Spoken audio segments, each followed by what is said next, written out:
이 지금 보이시는 그림은 이제 강의 들어가기 전에 잠깐 좀 수시와 정시에 대해서 잠깐 좀 설명을 드리려고 합니다. 작년에 서울의 송파구 학생들, 이거 문과네요. 국어 B, 수학 A, 영어 4탐입니다. 1033명 현역 학생들을 대상으로 서울시 교육청 선생님들이, 송파구 선생님들이 조사를 해보니까 3월 달에 100분이 97은 상당히 높은 거죠. 전체 뭐 1, 2등 하는 애겠죠. 97점 정도 맞은 애가 실제 수능 때는 92%까지 맞더라 이거죠. 좀 성적이 좀 안 좋은 67에도 성적이 안 좋은 애도 60까지 떨어지는 겁니다. 이렇게. 그럼 왜 이렇게 떨어지느냐? 왜 이렇게 떨어질까요? 자연계도 마찬가지입니다. 국어 A, 수학 B니까 자연계거든요. 저 A, B는 그 중학생들도 있다고 그래가지고 쉽게 설명을 하면 처음이라 좀 천천히 하겠습니다. 국어 A, 수학 B입니다. A가 쉬운 거고 B가 어려운 거거든요. 영어 바탕이니까 자연계인데 1139명을 조사해보니까 똑같은 결론입니다. 97% 맞은 애가 실제 수능에는 93% 맞더라는 거죠. 그러면 왜 이렇게 나오느냐? N수생이라고 합니다. 재수, 삼수, 사수 있고 군대 갔다 온 애도 있기 때문에 N수라고 하는데 N수생 비율이 작년에 13만 3,213명이 N수를 한 거예요. 올해 6월 달에 한국교육과정평가, 수능을 출제하는 한국교육과정평가원에서 수능을 출제를 했고요. 재수생까지 같이 보는 6월 대수능 모의평가를 보니까 6만여 명이 봤거든요. 그럼 몇만 명이 아직 덜 본 거죠? 6만 명 이상이 아직 들어오지 않은 거예요. 통계치에. 아시겠죠? 그래서 실제로 지금 한 3등급, 평균 3등급이 나오더라도 수능 뚜껑을 열어보면 뭐 최소 0.5등급 이상씩 밀릴 수밖에 없다. 그래서 수시를 쓸 때 9월 달에 맞은 성적을 가지고 쓰는 건 굉장히 어리석은 짓입니다. 뭐 얘가 굉장히 성적이 상승 추세고 머리도 좋고 그러면 오를 수도 있죠. 오르기도 합니다. 하지만 일반적인 통계치로 보면 떨어진다는 걸 감안하시고 쓰셔야 된다는 걸 말씀드리겠습니다. 이 옆에 왼쪽이 김연아고요. 오른쪽이 아사다 마오입니다. 아사다 마오입니다. 이 동시대에 두 명의 유명한 아주 천재들이 태어났는데 아사다 마오는 항상 밀리거든요. 왜 밀렸을까요? 항상 고민을 해보면 잘 보면 아사다 김연아는 꼭 포인트 딸 때 정확히 기술을 부리고요. 거기서 임팩트를 주거든요. 근데 아사다 마오는 쓸데없이 막 돌죠. 막 3번씩 돌고 넘어지고 막 그러잖아요. 그러니까 쓸데없는 힘을 낭비합니다. 논술도 마찬가지인 것 같습니다. 논술이라는 건 채점 포인트가 있거든요. 자연계 논술은 더더욱 그렇고요. 인문계 논술도 키워드가 있고 핵심 문장이 있고요. 채점 기준이 있거든요. 그거대로 써야 되는데 논제의 의도대로, 제시문의 의도대로 읽어야 되는데 그렇게 읽지를 못해요. 그래서 아사다마오는 떨어지는 거죠. 그래서 김연아가 이렇게 말했습니다. 논술은 올림픽 태권도처럼 포인트 중심으로 써야 된다. 써야 돼 이렇게 말하니까 김연아 이제 아사다마오가 알아들은 거죠. 아사다마오가 뭐라고 했을까요? 언니 저 마음에 안 들죠. 그랬다고 합니다. 그러니까 논술에 대해 이해를 못한 거죠. 아사다마오는. 그러니까 논술에 대해서 오늘 1시간 반 동안 좀 이해를 하고 가셨으면 좋겠습니다. 그 논술 전형이라는 게요. 잠깐 설명을 하면 그 인문계 같은 경우는 독해력을 테스트하는 시험입니다. 자연계는 뭐 수학과 문제풀이하고 보셔도 큰 차이가 없습니다. 문제 해결력을 테스트하는 게 논술이다. 인문계 같은 경우는 뭐 시간도 있고요. 원고지 주어지고 글자 수도 있습니다. 근데 자연계는 대체적으로 수학만 보거나 수학과 다 보거나 과학만 보는 데도 있고 수학만 보는 데도 있고 시간이 있고 백지 형태, 대학교 노트 같은 저희 대학 다닐 때 보시면 시험 노트 같은 거 있죠? 빅보용지 큰 거 그런 거 하나 나눠주고요. 그 다음에 글자 수는 대부분 또 제한도 없습니다. 이런 걸 논술이라고 합니다. 논술 모집 인원이 감소됐다. 맞습니다. 폐지된 대학도 있습니다. 하지만 서울 지역 주요 대학교 15개 대학만 기준으로 했을 때는 여전히 서울 지역에서 30% 가까이 되는 커다란 부분을 갖고 있는 가장 중요한 전형 중에 하나가 논술 전형입니다. 그래서 논술 모집 인원 감소라고 언론에 나왔을 때 이거를 잘 읽으셔야 되겠습니다.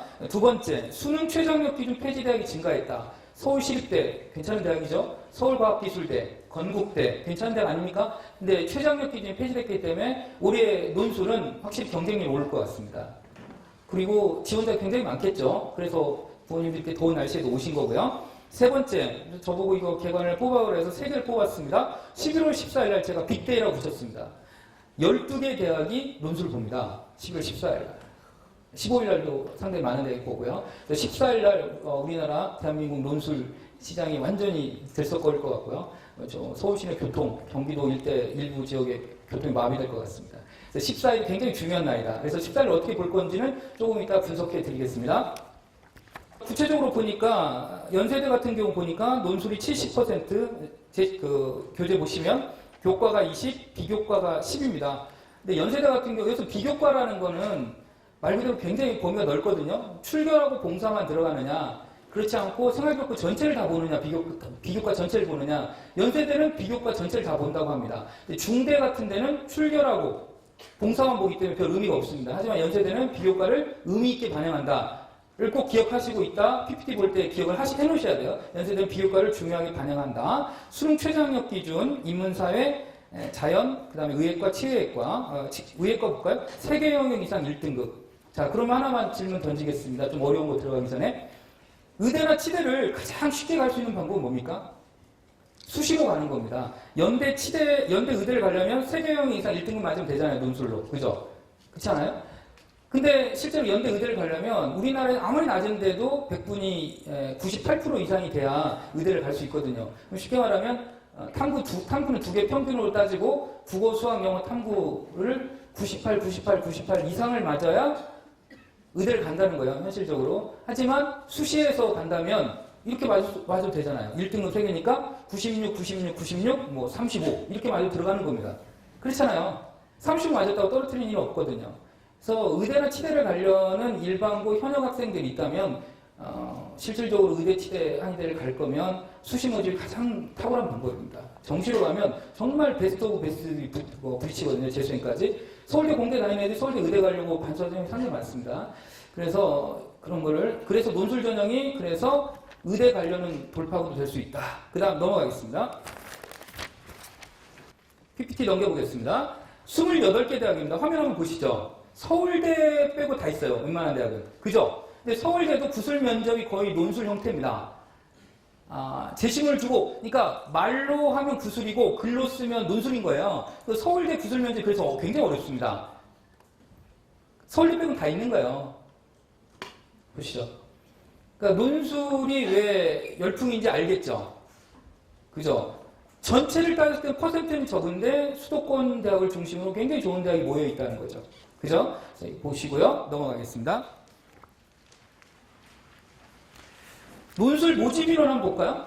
성균관대가 1176명. 성대, 고대가 대표적으로 되게 가고 싶은 대학들이죠? 1000명 이상을 뽑습니다. 한 개 전형으로 1000명 이상 뽑는다는 건 정말 대단한 거거든요. 그래서 논술이라는 건 상위권 대학 중심으로 굉장히 임팩트가 큰 전형이다 말씀을 드리는 겁니다. 자, 그 다음 넘어가겠습니다. 경쟁률 한번 볼까요? 경쟁률. 보시면 근데 논술 전형의 치명적인 약점은 뭐냐? 경쟁률이 장난이 아닙니다. 경쟁률 평균 한번 볼까요? 작년 평균 경쟁률이 43.64대 1입니다.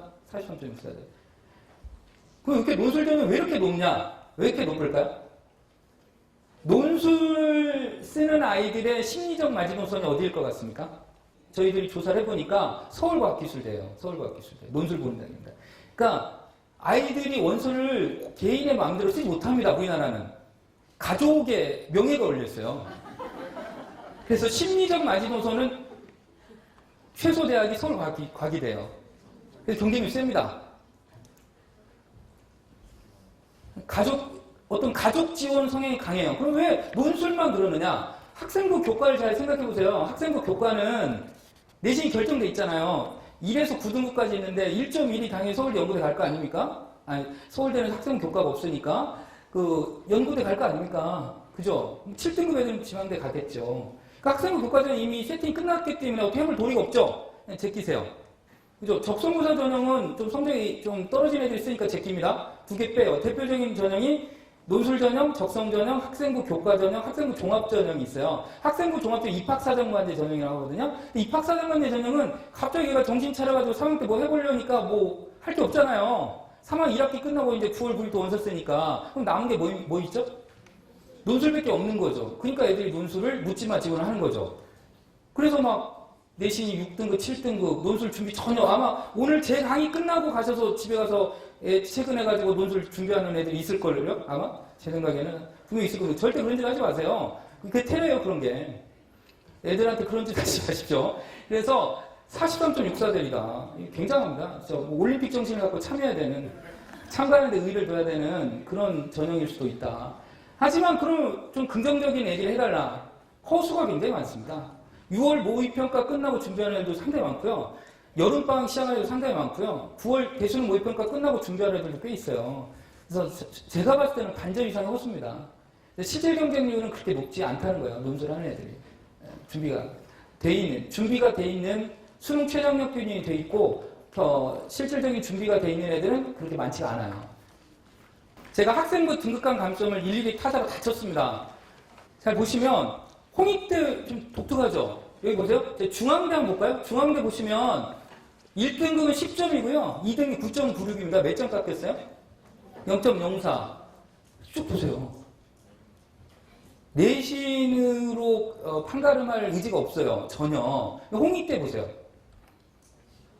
내신으로 판가름하겠다는 의도가 보이죠?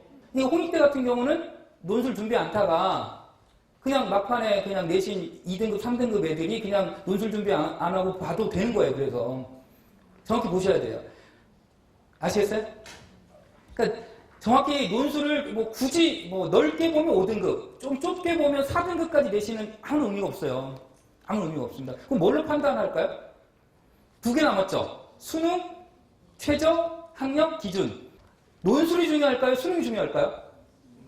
재작년에 저희 처형 딸을 제가 수능을 거의 4, 5등급 맞은 애를 숙대 영문과를 제가 넣었어요. 140대 1이었습니다. 그럼 숙대를 어떻게 넣느냐? 수능 최저가 없었고 수능 논술 성적 차이는 150점 차이 나는데 내신 등급은 8점, 9점 정도밖에 차이가 안 나죠. 그러니까 논술만 잘하면 되는 겁니다. 그래서 아이들이 논술에 목을 매는 겁니다. 논술에 목을 매는 거죠. 아시겠어요? 그리고 특히 수능 최저학력 기준 없는 대학 같은 경우는 애들이 진짜 목숨 걸고 덤벼드는 겁니다.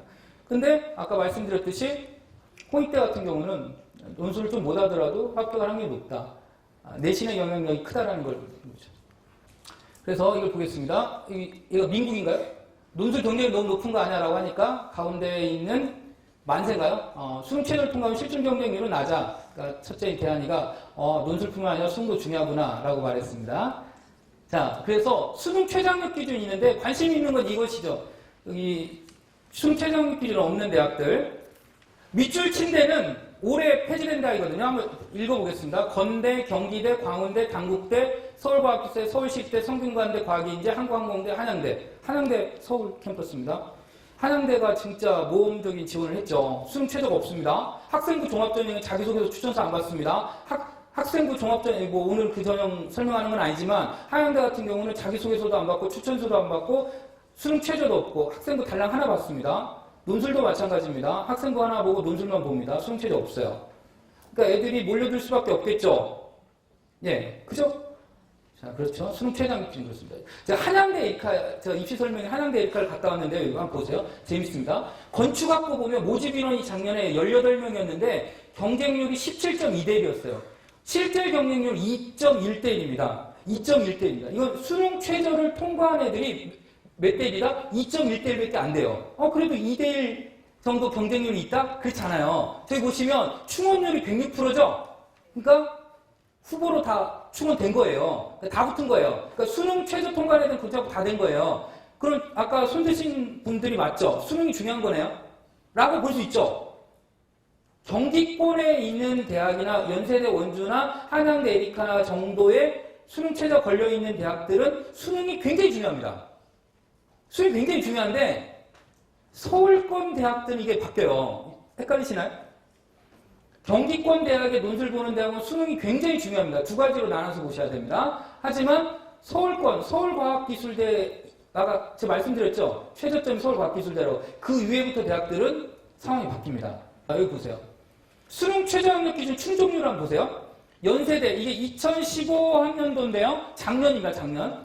그러니까 연세대 같은 경우 35% 정도 수능 최저학력 기준을 통과했습니다. 고려대 54%, 서강대 51%, 성균관대 60%, 이화대가 38%. 이화대 높지가 않죠. 이화대가 작년에 논술 전형이 3개 영역 2등급에서 둘. 근데 여대 애들이 2등급 3개 맞기가 쉽지가 않거든요. 그래서 작년에 이화여대 쓴 애들이 좀 대박이 났습니다. 그러면 어떻게 했을까 올해? 이화여대가 이걸 그대로 놨을까요? 바꿨어요. 예, 이 둘이 아니라 3개 영합 6 이내로 바꿔버렸어요. 자, 그래서 이화여대가 그렇게 바꿨고요. 중앙대 48%, 경희대 43%, 서울시대는 76% 정도 최저를 충족했어요. 외대는 45% 충족했다는 거죠. 수능 최저를 이 정도 충족한다는 거예요. 애들이. 논술 보는 애들이 충족한다는 겁니다. 자, 두 번째 대학 보겠습니다. 인문 2. 건대는 35%, 동국대는 34%, 홍익대는 30%, 광운대는 48%, 서울과기대는 33%, 숭실대는 38%, 세종대 36%입니다. 이런 최저학력 기준을 걸어두었었거든요. 그러니까 홍익대 같은 경우는 두 개 평균 2등급인데 한 30% 정도 애들만 수능 최저를 통과했다는 겁니다. 그죠? 그러면 이 수능 최저가 굉장히 중요한 것 같죠? 계속 보세요. 수능 최저가 정말 통과를 그렇게 50% 넘는 대학이 많지가 않구나 이렇게 생각하실 수 있는데 잘 보셔야 돼요. 자연계 봅니다. 연세대 23%가 통과했고 고대가 48% 통과했습니다. 이화여대 아까 말씀드렸죠. 최저학력 기준이 셌어요. 31% 통과했습니다. 서울시립대 46% 정도 통과했거든요. 한양대는 최저학력 기준을 적용하지 않았죠. 그렇고요. 이렇게 보시면 되겠습니다. 근데 연세대 최저가 상당히 셌고요. 그런 걸 알 수가 있습니다. 이대가 두 개 2등급이었습니다. 자, 자연계 보시면 건대가 23%, 동국대 31%, 홍익대 28%, 광운대 32%, 서울과기대 24%, 숭실대 33%, 세종대 29% 정도 수능 최저를 통과하고 있다는 겁니다. 논술 보는 애들이. 그러니까 기본적으로 내신은 5등급까지는 눈 감아 주는데 수능에서 이제 한번 걸르는 거예요. 아시겠죠? 쉽게 말하면 건대 같은 경우는 77% 애들이 떨어져 나간 거예요. 논술 원고 있지도 않습니다.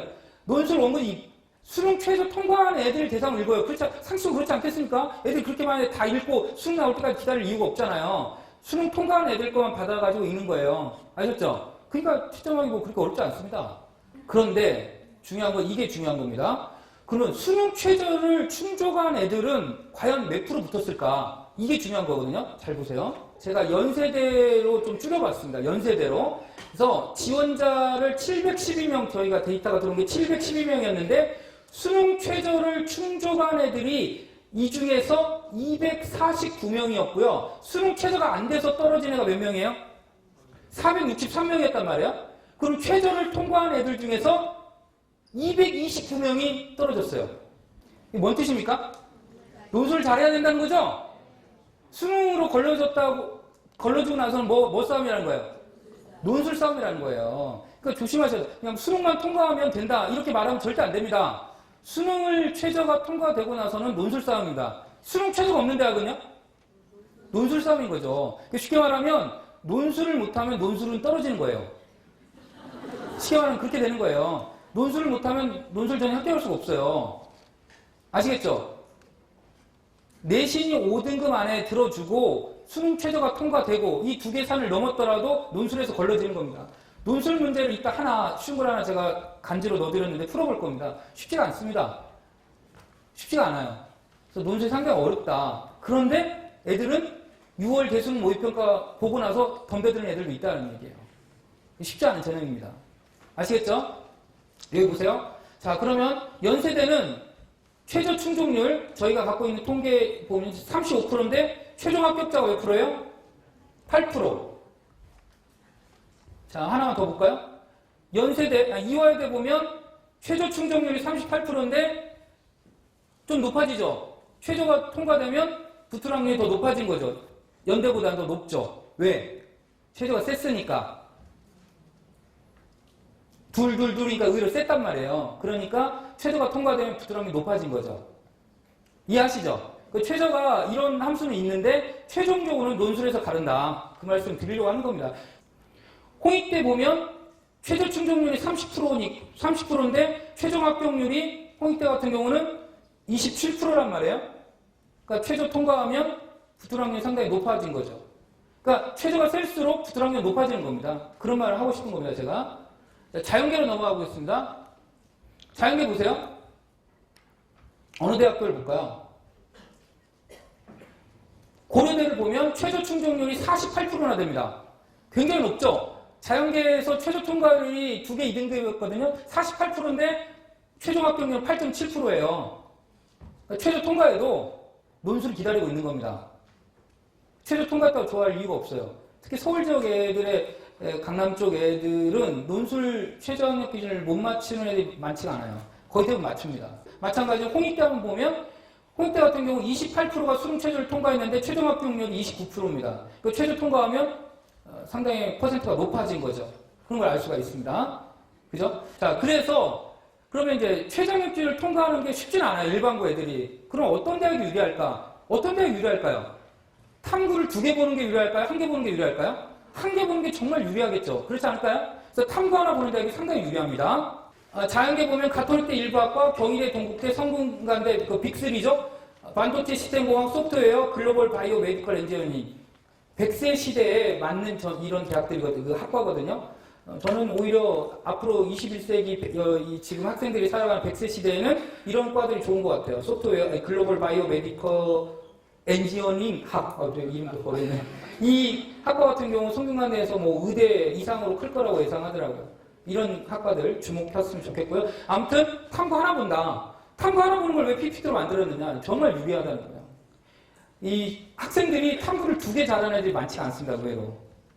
그래서 1개 보는 게 유리한 겁니다. 그래서 이 동국대 예시를 하나 들었는데요. 동국대 보시면 인문계는 국어비, 수학이, 영어, 사탐, 과탐 둘 중에 하나 보면 되는데 한 과목만 보고 2개 영역 등급합이 4 이내입니다. 그럼 이게 뭔 말이냐면 탐구 예를 들어서 사탐 뭐 법과사에서 뭐 사회문화에서 얘가 2등급 맞고 4니까 그 다음에 뭐 국어에서 2 맞으면 되는 거죠. 그죠?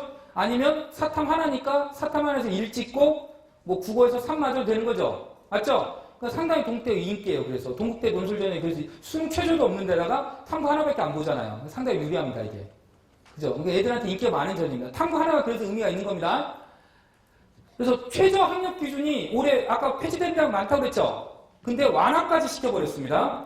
아까 제가 이화여대 말씀드렸죠? 세계형 2등급인데 세계형 등급을 6으로 바꾼 거예요. 이게 왜 완화죠? 둘 맞는 게 어려워요, 더. 세계 6 맞추는 것보다. 잘 생각해 보세요. 뭐가 어려운 건지. 그렇죠? 그러니까 저 완화된 거예요, 저게. 아시겠어요? 자, 그러면 두 번째, 이건 어떻게 된 겁니까? 탐구를 반영 안 하는 게 완화하는 겁니까? 반영하는 게 완화하는 겁니까? 4개 보는 게 완화하는 거예요. 4개 중에서 고르는 게 완화합니까? 3개 중에 고르는 게 완화합니까? 4개 중에서 고르는 게 완화죠? 그러니까 고려대도 경영, 전경, 자유전공, 그 다음에 제가 그 교재는 안 해놨는데 의과대학도 세계형 등급합이 4 이내거든요, 고대는요. 그죠? 아까 연대는 몇이었죠? 111이었는데 고대는 세계형 등급합이 3입니다. 112를 맞아도 되죠? 이렇게 되는 겁니다. 그래서 완화된 거죠. 완화된 거죠. 다시 말하자면 연대, 고대, 의대 가려면 수시로 가는 게 훨씬 유리한 겁니다. 아시겠죠? 예. 수능 최저학력 기준 폐지된 데다가 완화까지 시켰습니다. 그러니까 올해 사실 절호의 기회입니다. 그래서 좀 종류를 따져보면 논술인데 서류 보는 대학도 있어요. 성균관대, 과학인재. 과학 문제가 상당히 어렵습니다. 그러니까 누구를 위해서 만들어 놓은 걸까요? 과학 문제 상당히 어려워요. 문제 기출문제를 한번 확인해 보시면 과학인재 전형이라는 걸 만들어 놨거든요. 상당히 어렵습니다. 그러니까 과거 애들 위주의 전형입니다. 자, 그래서 이건 한번 비교해 봤습니다. 비교해 보면 논술 우수 전형, 과학 인재 전형이 이렇게 있다는 거죠. 그러니까 논술 보는 전형이 2개나 있거든요. 근데 성균관대 같은 경우는 과학 인재 전형하고 논술 우수 전형이 과학 보는 과목이 달라요. 과학 인재는 물리화학 생명력 1개 과목을 보는데 물리를 선택하면 투 범위도 출제가 됩니다. 이렇게 달라요. 그래서 논술을 보는 전형도 세세히 보셔야 된다는 거예요. 같은 대학 안에서도 이렇게 갈립니다. 자, 이렇게 최저학력 기준도 인문, 또 점수가 높은 글로벌 시리즈들, 자연계, 반도체 시리즈들이 이렇게 달라요. 근데 성균관대 최저학력 기준 유심히 보세요. 이거를 애들이 맞출까요? 못 맞출까요? 중상위권 애들이? 충분히 맞출 수가 있죠. 왜 맞춥니까? 탐구를 1개로 영역을 두는 거예요. 보통 대부분 대학이 탐구 2개 평균 이러잖아요. 근데 하나가 하나의 영역인 거예요. 그리고 제2외국어까지 들어가는 거죠. 그러니까 성균관대 같은 경우는 수능 최저학력 기준이 굉장히 완화된 거죠. 굉장히 완화된 겁니다. 서울 중상위권 애들이 충분히 맞출 수 있는 수능 최저학력 기준인 겁니다. 그 다음에 또 단계별 전형인데 이건 크게 신경 안 써도 될 것 같습니다. 서울시립대가 1단계에서 논술 100으로 4배수 뽑고 2단계에서 학생부 50, 논술 50으로 뽑는 거죠. 근데 이거는 이제 학교장 추천이 들어와서 고3 재학생이 2% 이내에서 학교장 추천을 합니다. 자연계 표가 굉장히 어렵습니다. 크게 나누면 어떻게 나눌까요? 수학만 보는 대학 있죠? 한번 예를 들어 봅시다. 수학만 보는 대학이 어디 있을까요? 대표적으로 서강대가 수학만 보겠죠? 그렇죠? 수학을 보고 과학을 선택하는 대학이 있네요. 건대, 경북대, 경희대, 고대, 성대, 연대, 중대. 과학 선택하는 거죠. 보통 물화생지 중 하나 택하는 거잖아요. 자, 그 다음에 카톨릭대 의대 같은 경우는 보건의료라고 이렇게 의사들이 싸가지 없는 애들이 있어서 그런 거 이제 인성 테스트 하는 거고요. 울산대 의대는 제시문 자체가 다 영어입니다. 근데 수학을 공통으로 보고 과학을 선택권을 주지 않고 그냥 공통과학 위주로 그 과학을 믹스해서 내는 대학이 있어요. 대표적인 동국대학교입니다. 아시겠어요? 그 다음에 좀 독특하게 과학 문제만 내는 서울여대도 있어요. 아시겠습니까? 이렇게 자연이 좀 어렵죠. 다시 정리하면 수학만 보는 대학, 과학만 보는 대학, 수학 보고 과학 선택하는 대학, 그 다음에 수학은 보는데 과학을 선택권이 없는 대학. 이해하십니까? 이걸 이해하셔야 이따 전략을 짤 수 있거든요. 굉장히 복잡하죠? 근데 아셔야 돼요. 넘어가겠습니다. 자, 그럼 자연계 논술에 대해 설명하겠습니다. 원고지 사용을 안 합니다. 그 다음에 풀이 과정이 중요한 거죠. 글자 수 제한이 없는데 동국대처럼 글자 수 제한이 있는 대학도 있습니다. 그 다음에 연대, 고대는 물화생지 중 택 하나고요. 연대는 과학 선택 과목 원서 접수할 때 선택하게 돼 있고요. 고대는 학과에 따라 선택 과목 제한이 있다. 물화생지 중에. 중대, 경희대, 건대는 물화생 중 택 하나다. 자, 그 다음 중요합니다. 여기 뭐 고2 학생도 많이 왔더라고요. 보면 투과목을 한 애들이 과학논술에 절대적으로 유리합니다. 그래서 애들이 수능에서 지금 거의 2개만 보기 때문에 뭐 생명과학 1, 화학 1 이런 식으로 선택하거든요. 그래서 투과목을 열심히 안 하는데 그럼 논술할 때는 상당히 치명적인 약점입니다. 투과목이 굉장히 중요하고 투를 아예 내겠다고 하는 대학도 있고 투 범위 내에서 많이 냅니다. 낸다고 하지 않지만 투의 어떤 개념적 요소가 많이 들어가거든요. 그래서 과학 투과목이 중요하다. 논술 볼 거면 수학과학 성적에 비례하기 때문에 변별력이 상당히 높은 거죠. 왜? 자연계에 논술 없다고 하는 사람들 입장에서 보면 그 문제풀이니까 수학과학 문제풀이기 때문에 이것을 논술이라고 봐야 되느냐라고 비판하는 사람도 있습니다. 그러니까 변별력이 상당히 높다는 건 증명된 거죠. 수학을 잘하는지 수학과학을 모두 잘하는지에 대한 판단을 해야 되는 겁니다. 그죠? 그럼 어떤 학생이 유리한 겁니까? 둘 다 잘하는 애들이 선택지가 많은 거죠. 그러니까 수학과 과학을 잘하는 애들이 훨씬 유리한 싸움입니다. 이과 논술. 그래서 그러면 공부할 필요가 없느냐? 그렇지 않잖아요. 그래도 시간 제한이 있고, 그죠? 시험 형태이기 때문에 기출문제를 풀어보는 연습이 중요한 거죠. 완벽한 수능 형태의 문제는 아니잖아요. 논술 문제가. 자연계 논술도. 그러니까 풀어보는 게 중요한 거죠. 반복해서 풀어보는 게 중요한 겁니다. 자, 자연계 출제요. 그러면 정리해보면 과학 투가 출제된다. 경희대, 성대, 연세대 원주, 의예과, 중대 투 과목이 출제된다고 아예 대학에서 밝혔고요. 과학 선택 시 지구과학은 안 보는 대학이 있습니다. 지구과학이 개설된 대학이 많지 않거든요. 그래서 카톨릭대, 의예과, 경희대, 고대, 성대, 중대는 지구과학 자체를 안 본다. 그 다음에 제시문이 모두 영어인 대학, 울산대, 아까 말씀드렸죠? 울산대는 울산대 의대를 말하는 겁니다. 과학 선택 과목 원서 접수 선택하는 대학이 연세대 서울, 연세대 원주 의예과, 성균관대 과학인재, 중대. 아예 원서 접수할 때 과학 과목을 논술에서 뭐 보아야 될지 선택하는 대학입니다. 그러면 과학 과목 선택할 때 물화생지 중 뭘 선택하는 게 유리합니까? 지구과학은 보는 대학이 많지가 않기 때문에 그럼 물리화학, 생명과학 중에서 뭘 선택하는 게 유리할까요? 선택 인원이 적은 물리를 선택하는 애들이 부트랑이 더 높아요. 화학이나 생물을 선택 인원이 많기 때문에 그렇습니다. 자, 넘어가겠습니다. 자, 그러면 자연계 문제는 어떻게 나오냐? 이 성대 자연계 2 문제인데 이렇게 나오는 거예요. 성대 이런 식으로. 이게 논술이에요. 논술 문제 이렇게 나오는 겁니다. 과학을 물리를 선택했다고 보겠습니다. 물리를 선택하면 이렇게 나오는 거죠. 이런 걸 논술이죠. 그러니까 원고지 주어지지 않고요. 이런 형식의 문제가 나오는 거죠. 자, 인문계로 넘어가겠습니다. 인문계도 좀 복잡하죠. 언어하고 통계. 여기서 통계라는 건 표나 그래프 이런 걸 말씀드리는 거예요. 표, 그래프 나오는 거. 그 다음에 수리 문제. 고려대 인문사회계 2, 건대 인문사회계 2, 고려대, 중대, 경영경제대학, 한양대, 상경계. 상경계라는 건 경영경제 이런 걸 말하는 거고요. 영어 제시문 보는 데는 경희대 사회계열, 부산대, 이화여대, 인문계열 1, 외대. 인문, 상경 분리하는 대학.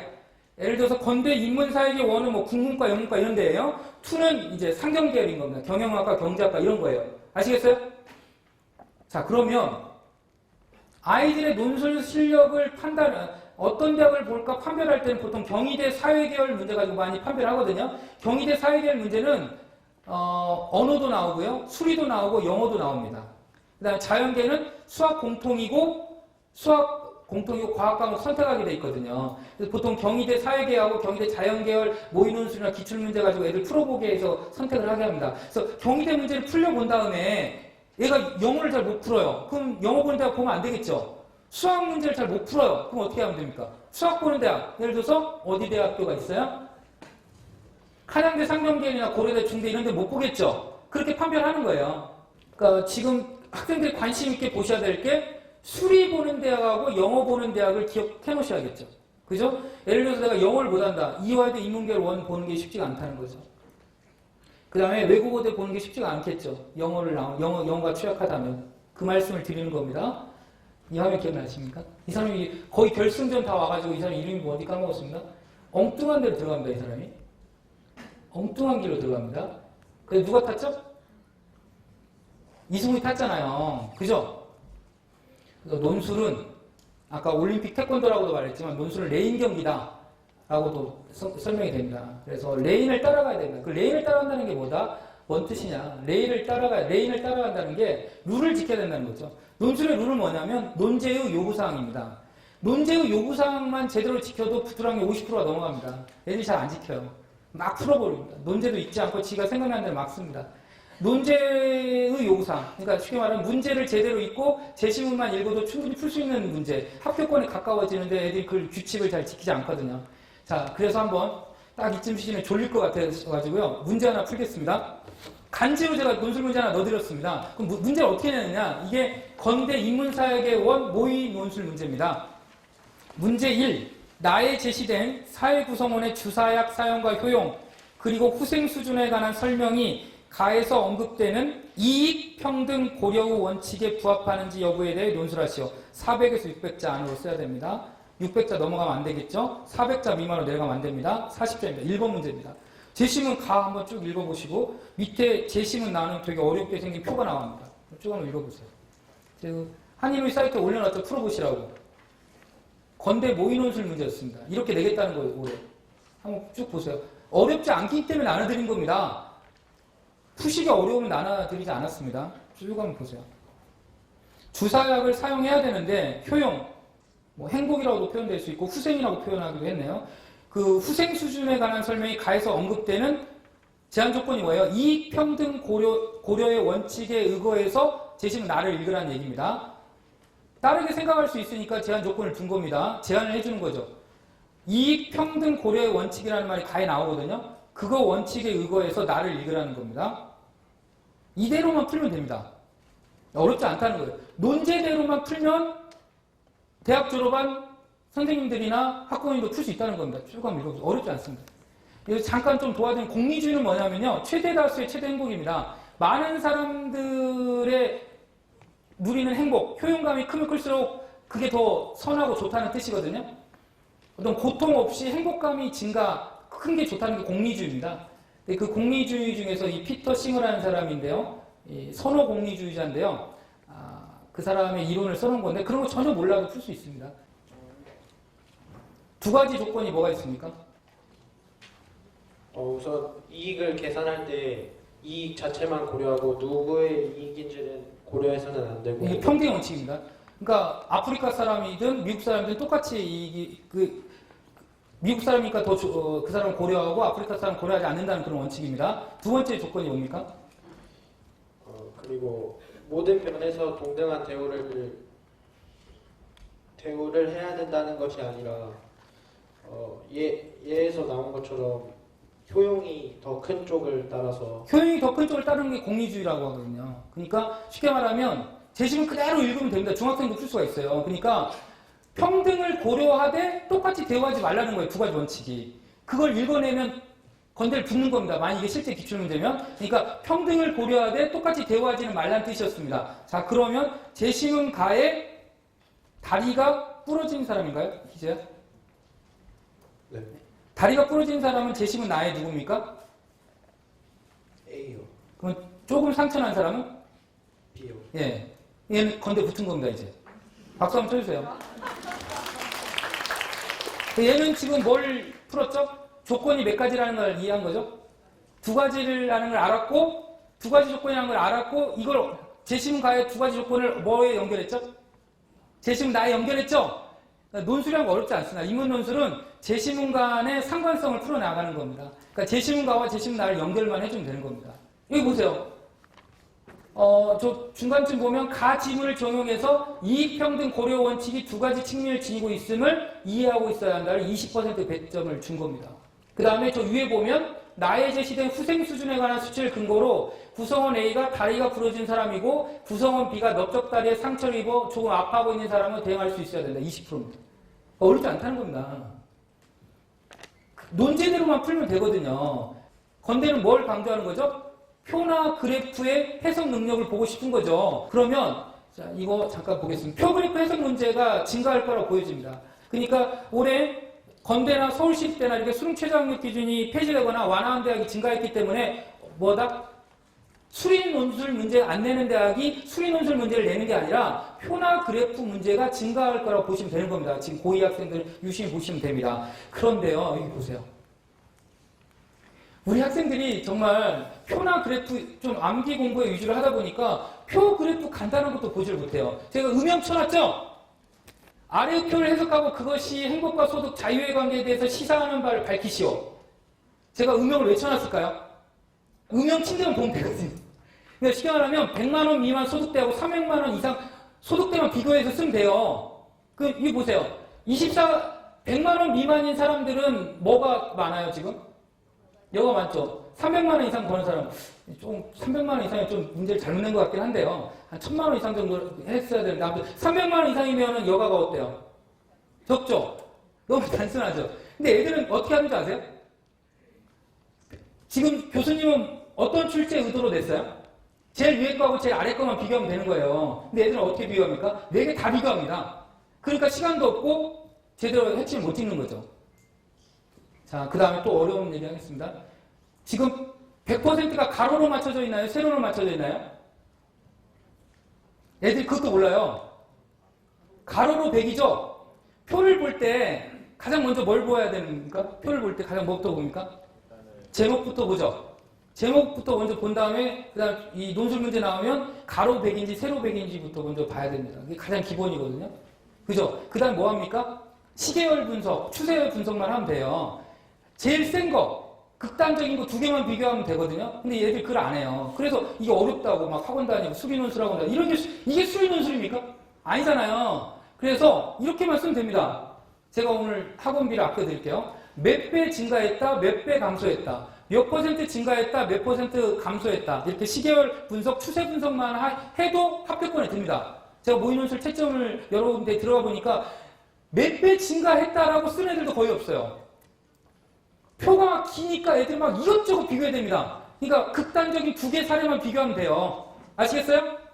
학생들이 왔기 때문에 잠깐 설명한 겁니다. 이러면 수리 논술이 아니고 표에 대한 기본적인 이해만 하고 있으면 되겠다라는 뜻입니다. 자, 넘어가겠습니다. 그럼 논술 전형은 왜 자꾸 보는 애들이 관심이 있느냐? 이거 보세요. 작년도 재수생 건데요. 여기 보세요. 얘가 재수를 했는데 국어가 87% 3등급, 수학이 97% 1등급, 영어가 90% 2등급 맞고요. 물리는 1등급 맞고 화학2가 66% 4등급 나왔습니다. 얘는 아무리 잘 가도 경희대 갑니다. 정말 운 대박 터져가지고 경희대 갈 수 있거든요. 진짜 운 좋으면 얘가 어디를 갔을까요?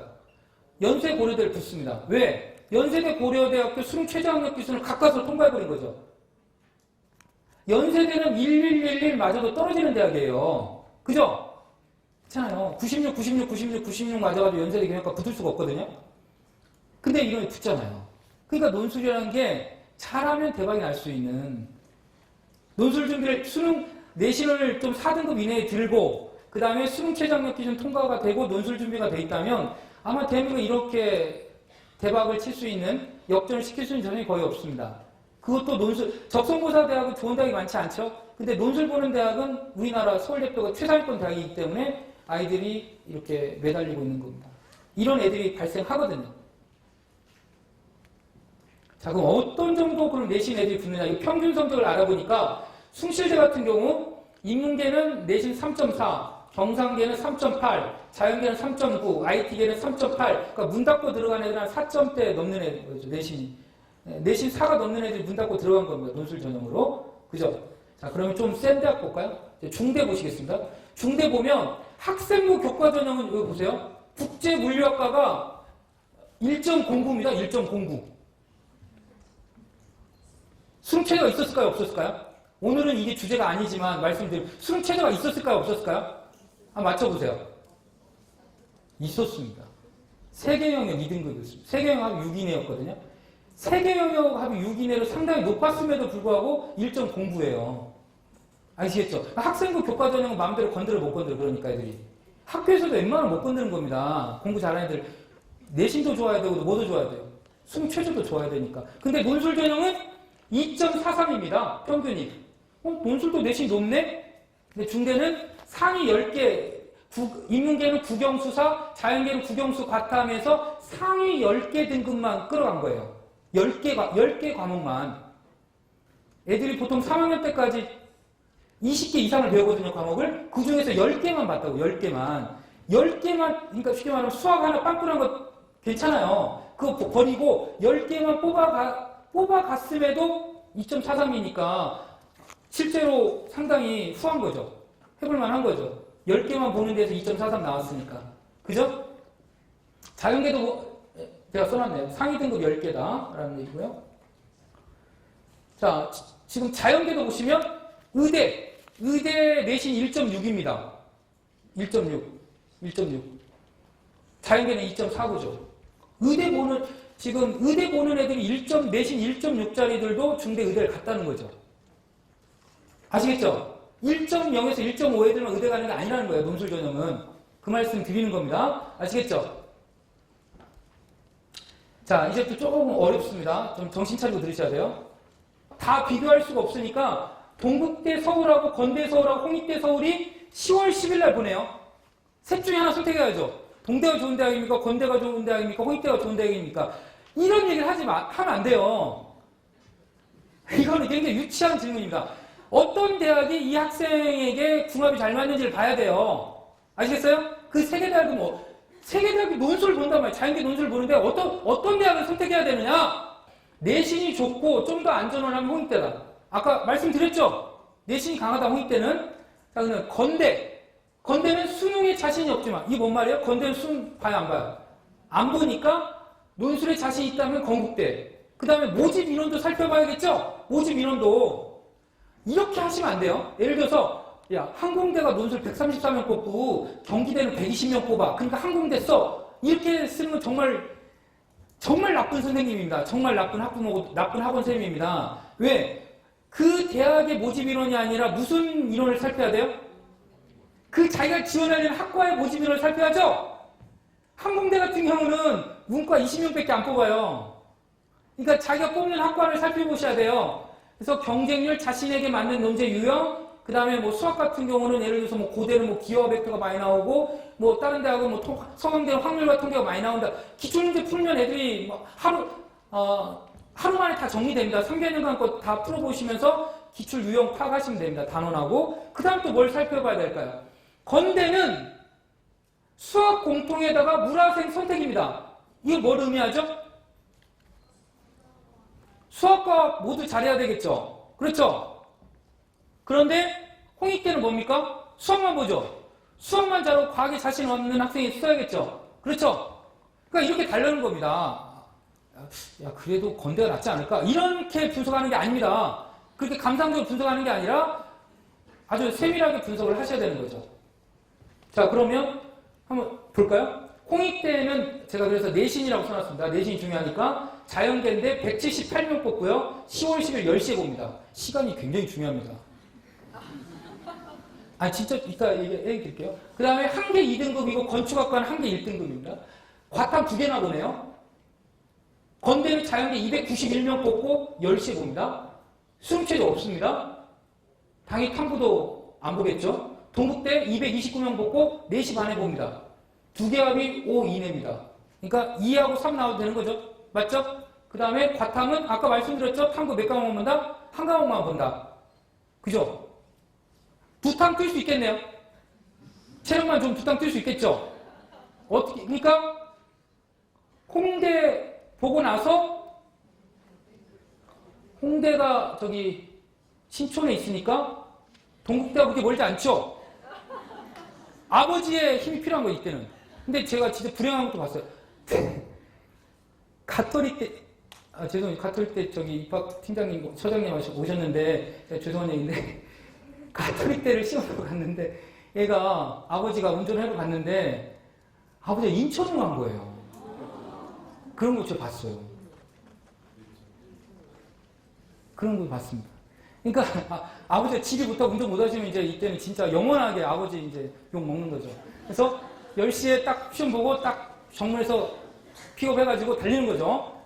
홍익대까지, 홍대, 건대 보고 동국대를 달리시면 되겠습니다. 자, 그래서 홍대, 건대, 동국대를 볼 때 잘 살펴보셔야죠. 최저 통과할 수 있을까? 보는 거죠. 그 다음에 과탐? 과탐 2개나 봐? 하나만 봐? 뭐 이런 식으로 수학, 과학고나, 수학만 보나? 이렇게 구체적으로 살피셔야지 감상적으로 평가하시면 안 된다는 거죠. 논술 과목도 보시면 홍익대는 수학 3문항 정도 나옵니다. 그 다음에 건대는 수학 하나 보고 과학 지정 하나고요. 동국대는 수학 한두 문제 나오고 과학은 통합교과 나옵니다. 구체적으로 이렇게 살펴 들어가는 겁니다. 홍대 쓸까? 동대 쓸까? 건대 쓸까? 고민하면 이렇게 구체적으로 들어가는 겁니다. 아시겠죠? 살펴 들어가는 겁니다. 논제 유형까지 살펴보시면서. 나중에 이제 뭐까지 보셔야죠? 경쟁률까지 살펴보시면서. 경쟁률까지 9월 9일에서 9월 15일까지 원서 접수니까 그 기간 동안 마지막 날 경쟁률도 보시면서 읽어 들어가야 됩니다. 자, 수능 이후에 보는 대학입니다. 수능 이후에 보는 대학이 있습니다. 3개 대학만 분석을 해드릴게요. 수능 이후에. 대부분 수능 이후에 봅니다. 11월 14일 많이 보죠. 그죠? 네, 한양대 수능 최저 없습니다. 한양대 인기 좋습니다. 우리 학교에서도 막 제가 상담하는 애들도 진짜 택도 없는데 쓴다고 그래요. 최저 없다니까. 제가 말씀드리고 싶은 건 대학은 바보가 아니다. 인간이라는 굉장히 이기적이고 합리적인 존재라는 걸 여러분 판단하시고 원서 쓰시기 바랍니다. 자, 성균관대 보세요. 성균관대 보시면 성균관대 정도를 쓸 수 있는 애들이 이 정도를 통과하지 못할까요? 우리 상식적으로. 탐구를 하나씩 영역을 걸쳐두고 제2고고까지, 그것도 불안해서 제2고고까지 자연계까지 제2고고를 걸어놨어요. 경희대 보세요. 2개의 영역 합이 2등급이나 5등급 이내인데 과탐은 또 하나예요. 과탐 하나입니다. 과탐이 2개냐 하나냐는 문제는 굉장히 중요한 문제입니다. 학부모님들. 굉장히 중요한 문제거든요, 이게. 그렇다면 수능 최저, 제가 하고 싶은 말은 뭐냐면 수능 최저학력 기준이 의미가 있냐는 거죠. 이 빅3 대학은. 11월 14일날 이 3개 대학이 빅3입니다.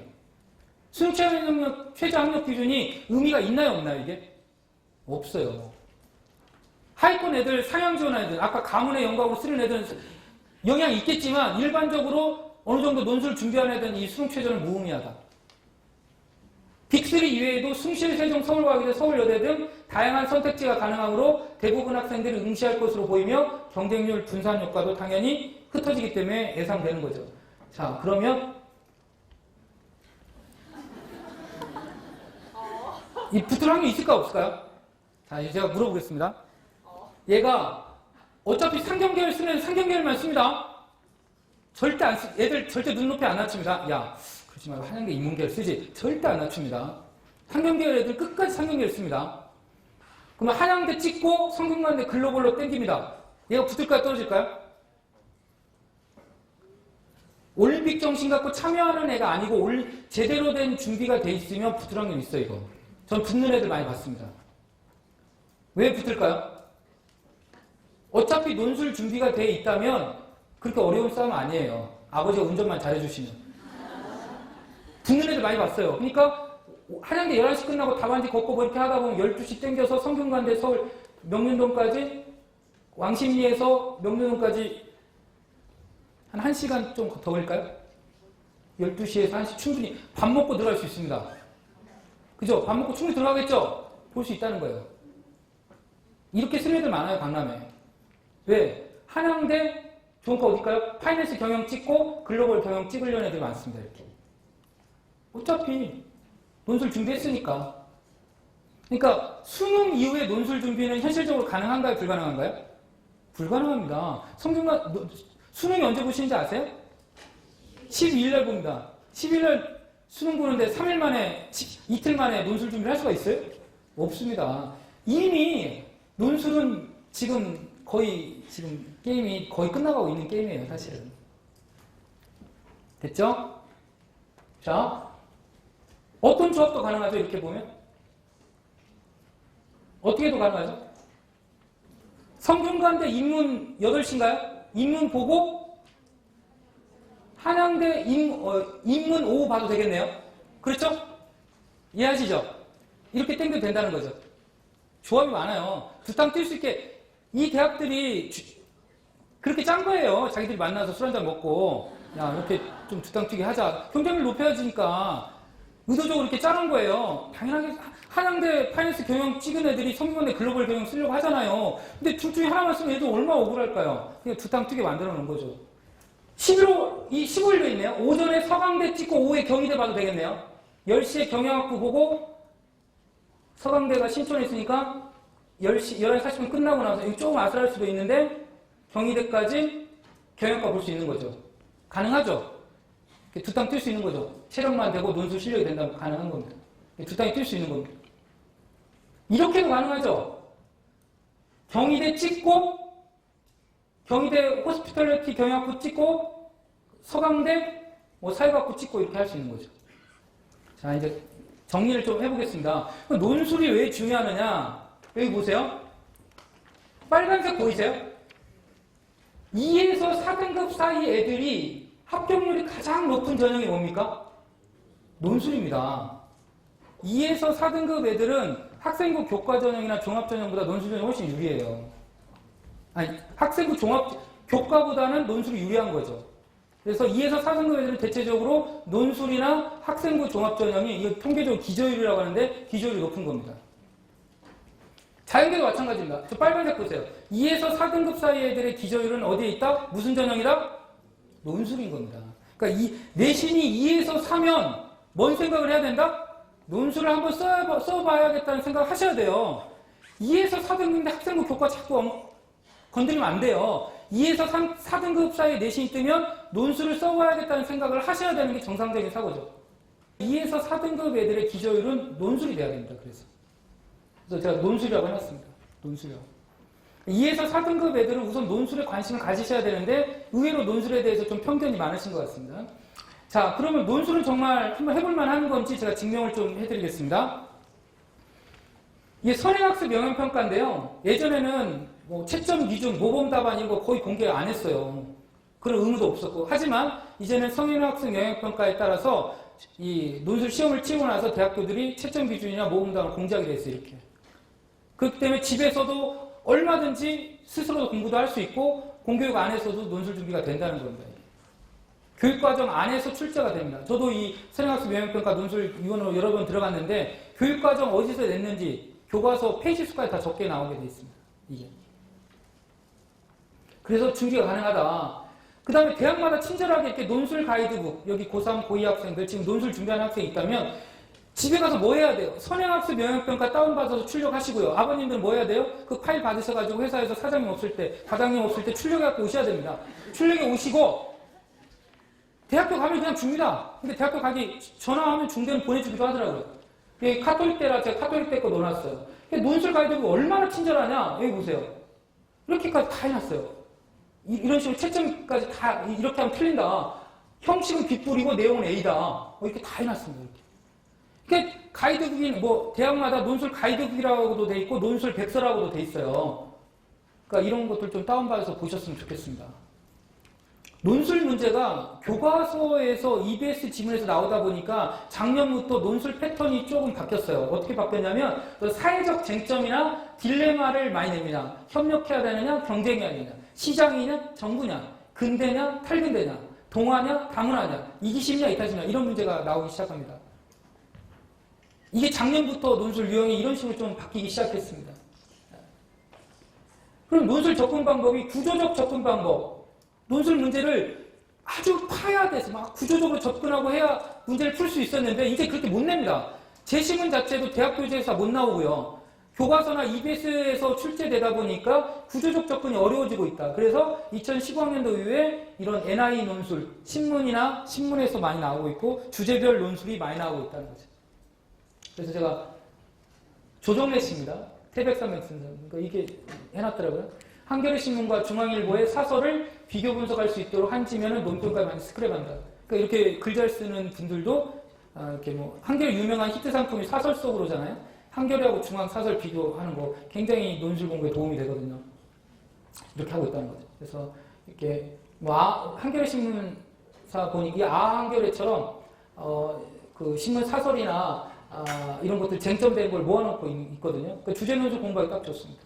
얼마 전에 이거 재밌게 읽었거든요. 신경숙 씨 아시죠? 표절한 사건에 대해서 한겨레가 이렇게 평가했는데 중앙일보는 또 이렇게 다르게 좀 평가를 했습니다. 그래서 어떤 사회적 쟁점이나 딜레마건에 대해서 이렇게 구별하고 있다. 그래서 한겨레 신문사가 논술 공부하기 딱 좋은 신문사인 것 같아요.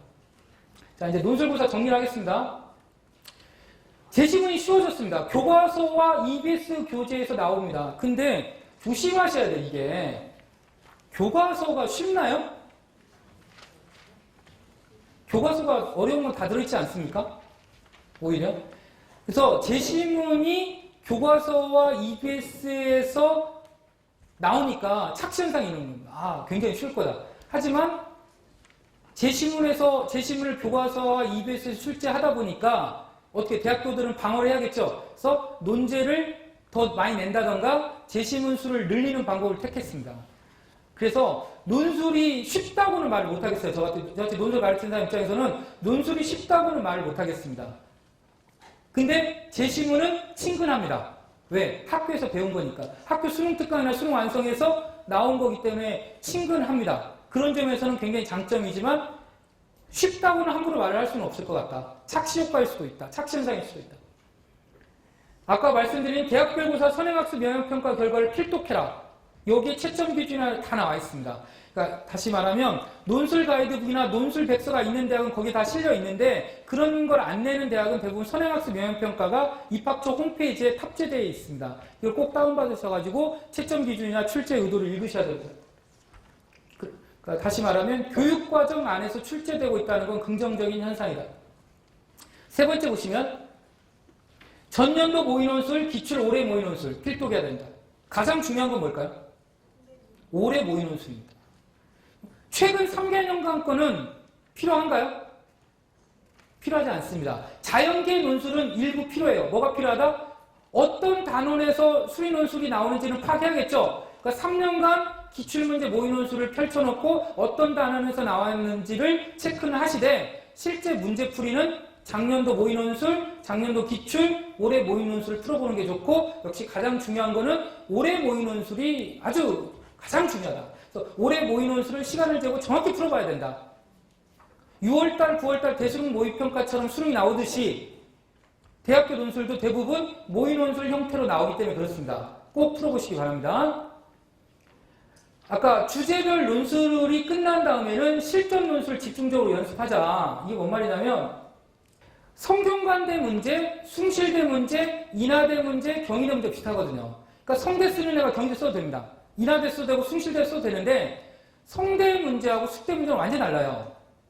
여학생이 성대를 준비하는 애들이 숙대까지 쓸 필요는 없다는 거죠. 논술 유형이 다르기 때문에. 그러니까 논술 유형이 비슷한 것끼리 묶어야 되는데 제가 풀어보면 최대 4개 이상 거를 준비하기가 현실적으로 능력적으로도 그렇고 시간적으로도 부족합니다. 그래서 논술을 준비하는 애들은 최대 4개 정도만 준비하면 되겠습니다.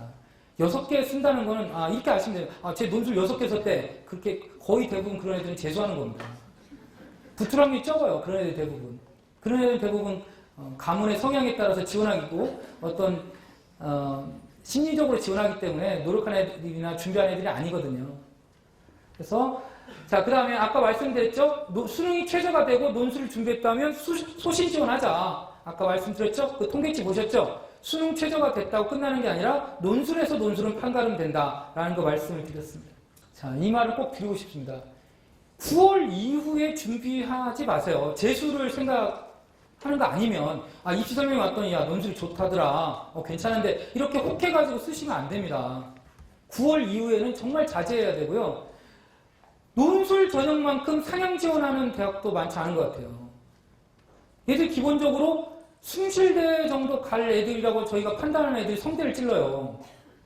이거는 상향 지원이라기보다는 정말 이거는 정말 위험한 지원입니다. 될 확률이 굉장히 적습니다. 이런 건 부모님들이 자제해 주시고 선생님들이 자제해 주셔야 됩니다. 그래서 9월 이후 6월 이후 제가 3월 달에도 그런 얘기 드린 것 같은데 6월 이후도 힘든데 9월 이후는 더 안 됩니다. 그 수능 이후에 바로 논술 시험이 시작되기 때문에 수능 이후에 어떻게 해볼 방법도 없고요. 아까 말씀드렸죠. 논술로만 수시 6회 지원을 지향하자. 수능 전은 2회 이하로 지원한다. 예를 들어서 건대, 연대, 뭐 가톨릭대, 뭐 홍대, 건대 수능 전에 보죠. 수능 전에 보기 때문에 이걸 뭐 4개 이상 쓴다. 이건 정말 어리석은 짓이죠, 당연히. 뭐에 방해가 됩니까? 수능에 방해가 될 수밖에 없는 거죠. 아무리만 안 써도 2개 쓰시면 됩니다. 난 연대 안 쓰면 죽을 것 같아. 평생 후회할 것 같아. 그런 애들 쓰는 거지. 저는 제가 논술 수업하고 있는 애들한테는 절대 1개 이상 안 씁니다. 근데 쓰는 게 좋을까요? 안 쓰는 게 좋을까요? 논술로 승부를 거는 애들이 있어요. 그런 애들 쓰는 게 좋아요. 왜요? 실제 학교 현장에 가서 시험을 보고 그게 굉장히 큰 경험이거든요. 시간을 재고 풀고 그 한 번의 어떤 과정을 겪는 게 굉장히 큰 도움이 되기 때문에 논술로 승부를 거는 애들이 있다면 보는 게 낫습니다. 하지만 수능 이후를 노리는 애들, 그 다음에 수능이 중요한 애들, 이런 애들은 한 번 정도 보는 것도 많다. 2번은 절대 안 된다. 이렇게 말씀을 드리겠습니다.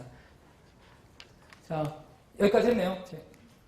그래서 그 논술 전형을 좀 최종적으로 정리해서 말씀을 드리면 아까 기저율을 말씀드렸듯이 2에서 내신이 2에서 4등급 정도 되는 애들은 한번 생각을 해보자. 근데 수능 최저학력 기준이 없는 대학들은 경쟁률이 매우 높기 때문에 그건 감안하고 쓰셔야 된다. 하지만 논술이 준비가 1학년 때부터 차곡차곡 된 애들은 논술에서 결정됩니다. 논술은 논술에서 결정된다. 아까 통계표 보셨으니까 이해하셨을 것 같고요. 6회를 전부 다 논술로 쓰는 건 지향하자. 그럼 어떻게 배합을 해야 될까요? 배합을 어떻게 해야 됩니까? 논술 4개를 쓴다면 2개는 어떤 걸로 쓰는 게 좋을까요? 말씀해 보시죠. 논술로 4개 썼다. 2군데는 뭘로 쓰셔야 돼요? 적성 남았고요. 그 다음 뭐 남았어요? 학생부 교과 전형, 학생부 종합 전형. 수시 전형이 크게 4개 전형입니다. 학생부 교과 전형, 내신 성적 보는 거고요. 학생부 종합 전형, 옛날 입학사정관제 전형이고요. 논술 전형, 적성고사 전형, 크게 4가지거든요. 그럼 논술 전형 4개 썼다. 나머지 2개는 어떻게 써야 돼요? 교과 써야 됩니다. 교과. 종합을 쓰면 왜 안 되죠? 우리 다 10분 쉬시고 자기소개서 들으셔야 되는데. 왜 종합 쓰면 안 돼요?